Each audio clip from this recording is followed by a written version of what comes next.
Video final de los dos pacientes. Clínica de prostodoncia comunitaria. 4V82.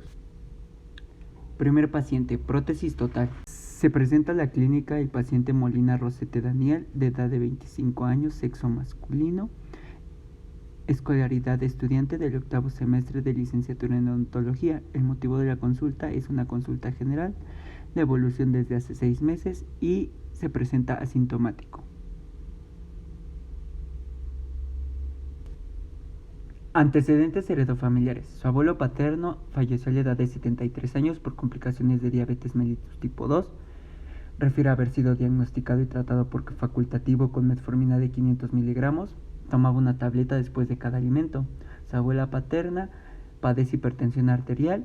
Es diagnosticada y tratada por facultativo hace más de 20 años con losartán de 50 miligramos. También refiere que tiene EPOC, el cual es tratado por facultativo desde hace 5 años con broncodilatadores. Refiere que sus padres no padecen ninguna enfermedad y que se encuentran aparentemente sanos. En sus antecedentes personales patológicos, en infancia padeció varicela a la edad de 3 años por contagio familiar sin secuelas. En su etapa de adolescencia y adulta, el paciente no refiere tener ninguna enfermedad, por lo que se encuentra aparentemente sano. En cuanto a sus antecedentes personales no patológicos, refiere baño diario con cambio de ropa frecuente, cepillado de dientes 2 veces al día, sin uso de aditamentos. Su dieta se encuentra balanceada con una pequeña ingesta de carbohidratos y azúcares. Tiene vivienda propia, vive con 4 personas más en la casa. Cuenta con su habitación propia y convive con 2 mascotas, las cuales se encuentran fuera de la casa. Refiere no consumir alcohol, cigarro o alguna toxicomanía. Fotografías extra e intraorales. Radiografía panorámica. En ella encontramos como punto relevante que en el cuadrante inferior derecho, en la región de molares, se puede observar el trabeculado óseo.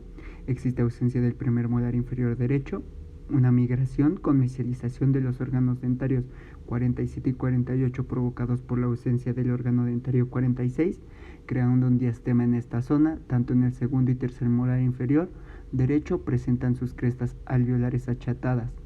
La relación corona-raíz del órgano dentario 48 es de 1 a 1.25. Somatometría y signos vitales. Presenta un peso corporal de 65 kilogramos, una talla de 1.68 metros, tensión arterial de 120/75 milímetros de mercurio, frecuencia cardíaca de 70 pulsaciones por minuto, temperatura corporal axilar de 35.7 grados centígrados, una frecuencia respiratoria de 18 respiraciones por minuto. En el odontograma muestra un índice de 0 dientes cariados, 1 perdido y 10 obturados. El órgano dentario 48 tiene una cavidad zona 1 tamaño 1, simple enoclusal para futura restauración. Tiene migración de los órganos dentarios 48 y 47 por pérdida del órgano dentario 46. En cuanto a su clasificación de Angol, molar derecha no presenta por ausencia de el diente 46, izquierda es clase 1, canina derecha clase 2, izquierda clase 1, su línea media se encuentra ligeramente desviada hacia la derecha, presenta un overjet de 2 milímetros y un overbite de 2 milímetros. El primer paso será la toma de impresión anatómica, lo cual se llevará a cabo con alginato.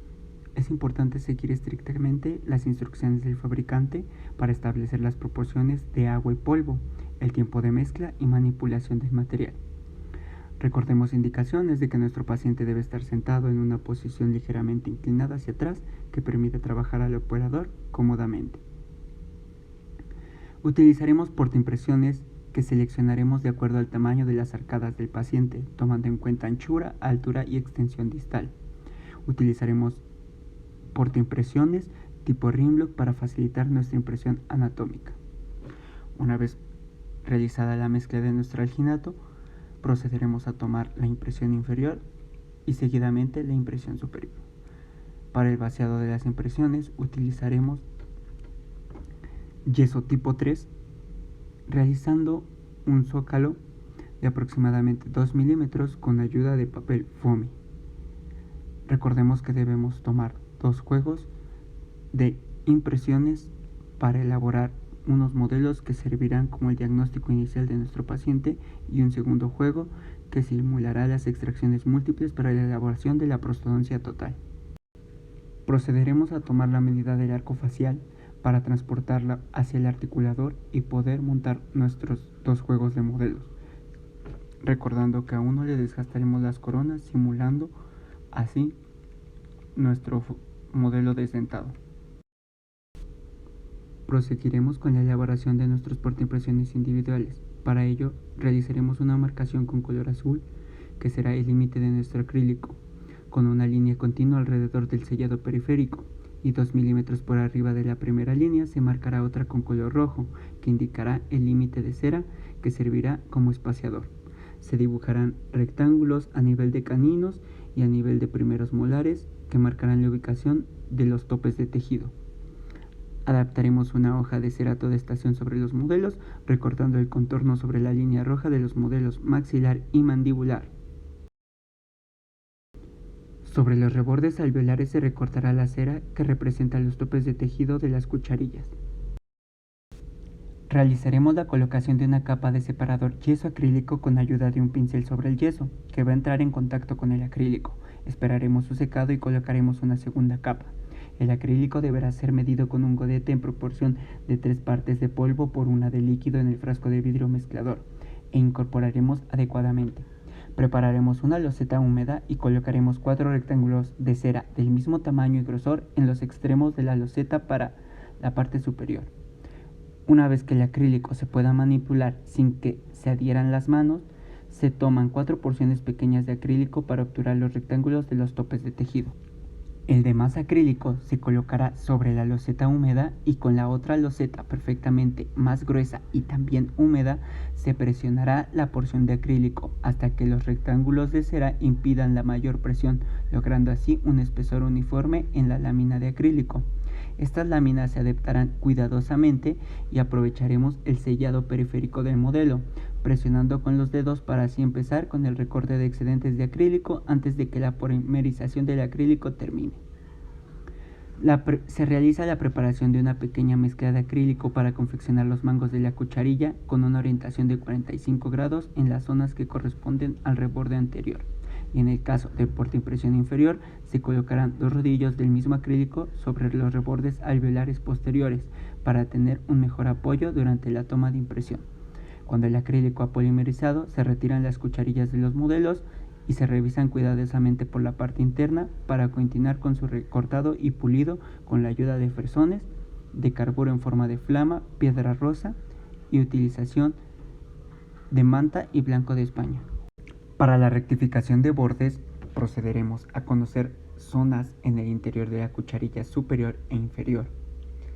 En cuanto a la cucharilla superior, tenemos como número 1 el sellado posterior, como número 2 la zona del proceso retrocigomático izquierdo, en zona 3 proceso retrocigomático derecho, en zona 4 el vestíbulo bucal y labial izquierdo y en zona 5 vestíbulo bucal y zona labial derecha. En cuanto al aspecto interior de la cucharilla inferior, tenemos como zona 1 y 2 la escotadura maceterina, 3 y 4 el vestíbulo y repisa bucal, 5 y 6 áreas del vestíbulo y flanco labial, 7 y 8 el espacio miloioideo del pliegue sublingual. Una vez conocidas estas zonas, procederemos a calentar un poco la barra de modelina al fuego del mechero para que se adhiera y se pueda llevar a la cucharilla. Seguiremos el orden que se describe a continuación. Para el maxilar superior se colocará modelina primeramente en las zonas 2 y 3. Después se llevará la cucharilla con la adición de la modelina a un recipiente de agua caliente para que éste se ablande. Y se procederá a llevar esto al modelo para que la impresión de los bordes de las zonas correspondientes se dé. Los pasos de adhesión a fuego de mechero y ablandamiento para impresión en agua caliente se repetirán en las zonas siguientes, siendo estas la zona 4 y 5 y finalizando con la zona 1. Se eliminan excedentes de las cucharillas con ayuda de una espátula de electrón, tanto en el interior como en el exterior, a la hora de estar realizando la impresión de bordes. Para la impresión de bordes en la zona de la mandíbula se seguirá el orden de las zonas, primeramente de 3 y 4, seguido de 5 y 6, posteriormente zonas 7 y 8 y finalizamos con las zonas 1 y 2. Se pueden eliminar de igual manera excedentes de la cucharilla con ayuda de la espátula de Electron a la hora de estar realizando la impresión. Impresión fisiológica. Una vez efectuada la rectificación de los bordes, se prosigue el registro final de la impresión fisiológica, utilizando hules de polisulfuro. Para ello, colocamos en una loseta de vidrio porciones iguales de aproximadamente 10 centímetros de pasta blanca y café, o a lo largo de la loseta, dependiendo la cantidad del tamaño de la impresión, y mezclaremos con movimientos de rotación durante 1 minuto hasta que se consiga una mezcla homogénea con ayuda de una espátula Shermack. Aplicaremos y distribuiremos el material cubriendo todos los aspectos internos y periféricos de los portaimpresiones individuales y llevaremos estos portaimpresiones con el material a los modelos previamente untados con vaselina, ubicándolos primero en la zona anterior para que el material cubra el vestíbulo y presionando para que el material fluya en el borde periférico y posterior de ambas arcadas. Por último, se espera la vulcanización y se recortan los excedentes respetando 2 milímetros por debajo del sellado periférico con ayuda de unas tijeras. Se procede a realizar un bardeado con cera utility y cera rosa de bardeado para la conformación de un zócalo. Una vez hecho esto, prepararemos yeso tipo Belmix y realizaremos el vaciado de la impresión, consiguiendo 1 centímetro de zócalo gracias al bardeado. Y una vez que el yeso ha fraguado completamente, se elimina el bardeado y se realiza el recortado de excedentes de yeso con ayuda de nuestro motor y una piedra rosa. Para nuestra base de registro, una vez obtenidos los modelos fisiológicos, colocaremos una primera capa de separador yeso acrílico con la ayuda de un pincel en todo el modelo. Esperaremos su secado y colocaremos una segunda capa del mismo. Con ayuda de nuestro gotero, colocaremos monómero en el modelo fisiológico por técnica de espolvoreado, de manera que uniformemente demos un grosor de aproximadamente 2 milímetros. Para finalizar, humectaremos por última vez con monómero y colocaremos junto con el modelo en el interior de una bolsa de plástico o en un recipiente de vidrio hermético para evitar porosidad y lograr el mejor ajuste del modelo, ya que este debe ser estable, rígido y exacto. Las bases de registro se obtienen retirándolas del modelo, ya sea con una espátula de Electron, ejerciendo palencas o bien sumergiendo el modelo en agua caliente para que el acrílico reblandezca, creando una entrada de agua y aire. Con los fresones y piedra rosa se recortarán excedentes de acrílico en todos los rebordes, liberando todos los frenillos de ambas placas con una forma de U. Se puede dar un pulido exterior a la placa base con manta y blanco de España. Una vez listas nuestras placas bases de registro y en nuestro caso que los rodillos de cera han sido adquiridos prefabricados, continuamos con su colocación sobre las placas base, adaptándolos a la forma del reborde residual de manera que quede situado sobre la zona principal de soporte, uniéndolos con la adición de cera de otro color a las placas con ayuda de mechero y nuestra espátula 7A, de tal manera que no existe espacio entre la base de registro y los rodillos. Tanto en el modelo superior como en el inferior se recortan aproximadamente 5 milímetros de los extremos posteriores del rodillo para evitar que estos interfieran con la oclusión. A ambos rodillos se le da una inclinación recortando la cera de tal manera que en el sector anterior estos den la silueta de que los rodillos estén vestibularizados y en posterior dando el corte de esta misma angulación. Calentaremos nuestra espátula de taquero y aplanaremos el rodillo de manera uniforme en la parte superior. Las medidas de los rodillos deben ser en promedio: ancho de la porción anterior de 5 a 7 milímetros, ancho de la porción posterior de 8 a 10 milímetros y para la longitud aproximada de los rodillos en cuanto a la altura, en anterior superior 9 a 12 milímetros, anterior inferior 6 a 8 milímetros, posterior superior 5 a 8 milímetros y posterior inferior 4 a 6 milímetros, obteniendo de esta manera los rodillos de oclusión. Para el montaje en articulador comenzaremos determinando las relaciones craneomandibulares y obtención del registro de la posición del maxilar, con el arco facial y el registro de mordida con silicón ligero. Prepararemos los modelos para ser montados en el articulador, realizando con ayuda del micromotor y un fresón de baja velocidad 4 muescas en la base de los modelos para crear las guías del remontaje. Las muescas deben tener forma triangular, ser expulsivas y con una profundidad de 3 a 5 milímetros, dependiendo del tamaño de la base del modelo. Se aplica vaselina en estas muescas y en el centro del modelo. En ambos rodillos se marca la línea media y las líneas de caninos para la selección de dientes. Se lleva con cera primeramente el rodillo superior a la mordida en la línea media de la horquilla, añadiendo cera en posterior y después en todo el rodillo. Se coloca el registro del arco facial en el articulador y se monta con yeso Blancanieves el modelo del maxilar. Una vez que fraguado el yeso del montaje superior, se ubica y se monta el modelo inferior, según las relaciones cráneo-mandibulares de nuestro paciente. Realizaremos un montaje en articulador con una verificación real del paciente. Para ello, realizaremos el registro de las superficies dentales oclusales e incisales de los dientes superiores. Llevaremos a cabo este proceso en la horquilla, utilizando una lámina de cera rosa a toda estación, la cual se calentará a fuego de la lámpara de alcohol para ir adosándola a la horquilla, recortándola a la forma de esta.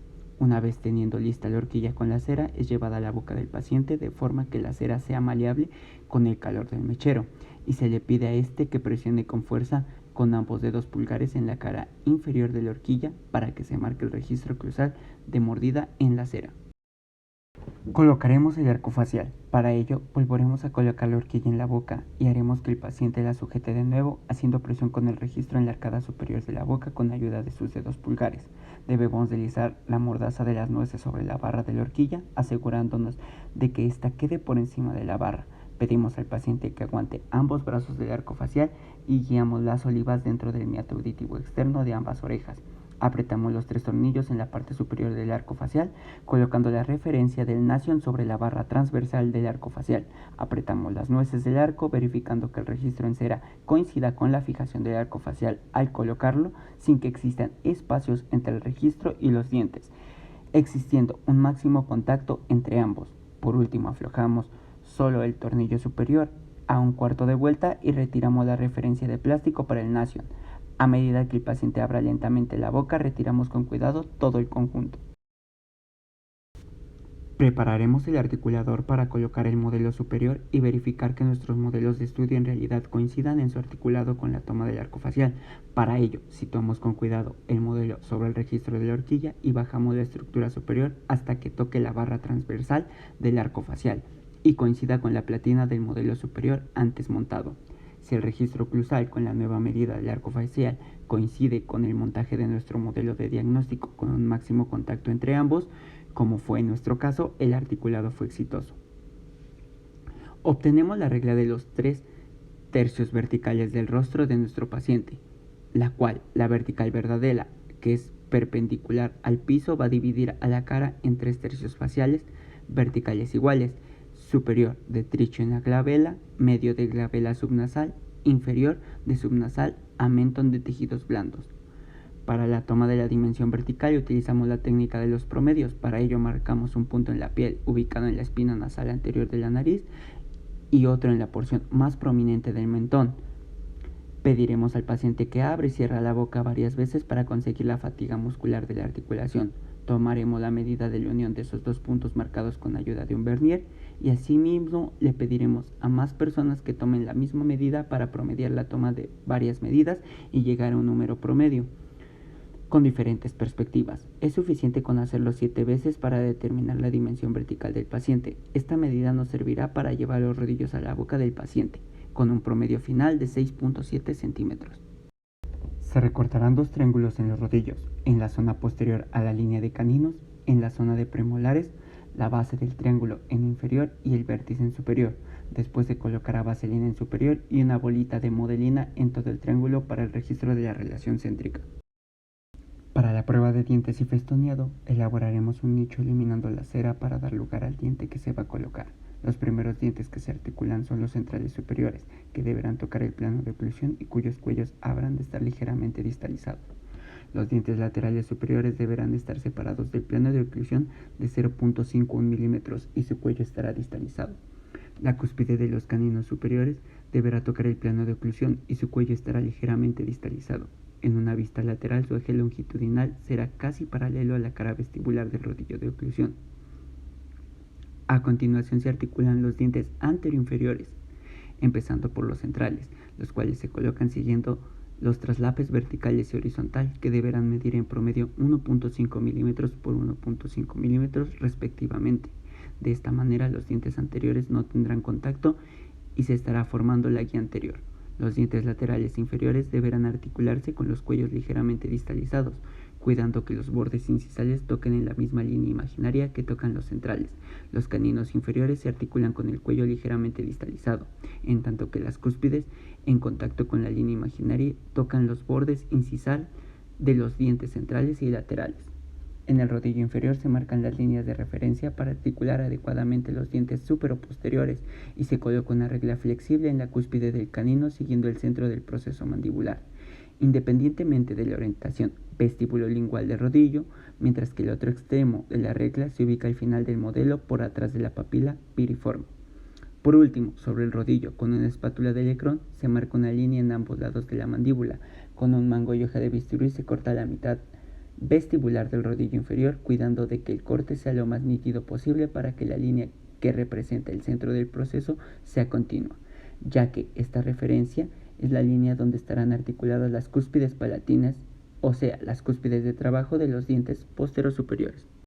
El primer diente postero superior que se articula es el primer premolar, el cual será colocado con su eje longitudinal recto y la cúspide palatina haciendo contacto con la línea del rodillo inferior, que representa el centro del proceso inferior, y la cúspide vestibular a 0.5 milímetros por arriba del plano de oclusión. El segundo premolar se articula de igual manera que el primero. El primer molar solamente toca la cúspide mesiopalatina con la línea del rodillo inferior, elevándose las demás cúspides para empezar a formar la curva de compensación. Siguiendo con la formación de la curva de compensación, el segundo molar se articula sin contacto alguno con el plano de oclusión para asegurar una adecuada intercuspidación. El primer diente inferior que se articula es el primer molar. La fosa central de este diente ocluye con la cúspide mesiopalatina del primer molar superior, lo que ocasiona que la cúspide mesiovestibular del primer molar superior quede en relación con el surco que está entre la cúspide mesiovestibular y la cúspide media del primer molar inferior. Al articular en una adecuada posición el primer molar, se facilitará la colocación del segundo molar en una correcta oclusión, de acuerdo con la geometría que el fabricante diseñó con las caras oclusales. El segundo premolar automáticamente cae entre los dos premolares superiores, en donde se logra su máxima intercuspidación. Los tres dientes inferiores más posteriores se han colocado en una adecuada oclusión. Se puede tener el riesgo de que el primer premolar inferior no tenga suficiente espacio mesiodistal. La solución de este problema es sencilla. Consiste en desgastar ligeramente con un fresón las caras proximales hasta lograr la medida exacta del espacio disponible y de esta manera lograr la completa intercuspidación de todos los dientes superiores e inferiores.